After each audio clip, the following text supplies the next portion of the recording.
Assalamualaikum warahmatullahi wabarakatuh.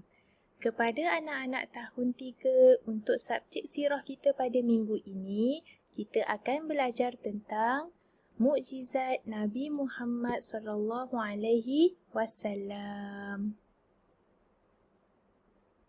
Pengertian mukjizat. Mukjizat dari segi bahasa bermaksud melemahkan atau mengalahkan. Melemahkan atau mengalahkan. Itu maksud mukjizat dari segi bahasa. Kita tengok pula pengertian mukjizat dari segi istilah. Perkara luar biasa yang berlaku kepada para rasul dan para nabi yang dianugerahkan oleh Allah. Perkara luar biasa yang berlaku kepada para rasul dan para nabi yang dianugerahkan oleh Allah. Maksud kat sini, mukjizat hanyalah perkara yang berlaku kepada para rasul dan para nabi. Kita yang manusia ni, kita tak ada mukjizat. Jangan kita pandai-pandai, kita ada kelebihan, kita kata itu mukjizat kita. Tak. Mukjizat ini hanya berlaku kepada para rasul dan para nabi. Okey, untuk slide yang ni, saya ada silap sikit. Dekat sini tulis tujuan mukjizat.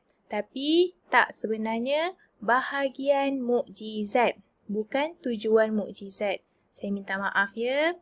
Okey, jadi slide untuk slide ini kita akan bincang tentang saya akan terangkan tentang bahagian mukjizat, bukan tujuan mukjizat. Tujuan mukjizat kita akan belajar pada minggu hadapan. Okey, bahagian mukjizat. Dekat sini ada 2 bahagian. Maksudnya mukjizat terbagi kepada berapa bahagian? 2 bahagian. Okey, kita tengok pada yang pertama. Maknawi.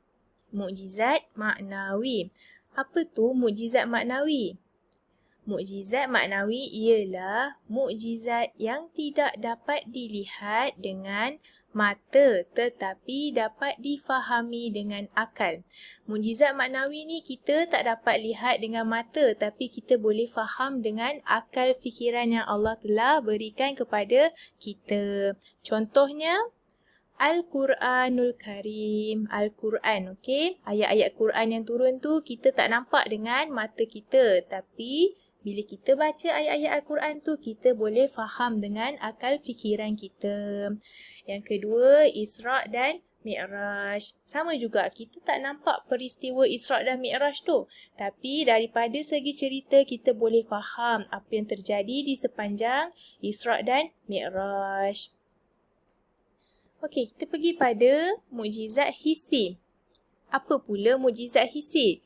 Mukjizat hissi ni ialah mukjizat yang dapat dilihat dengan mata.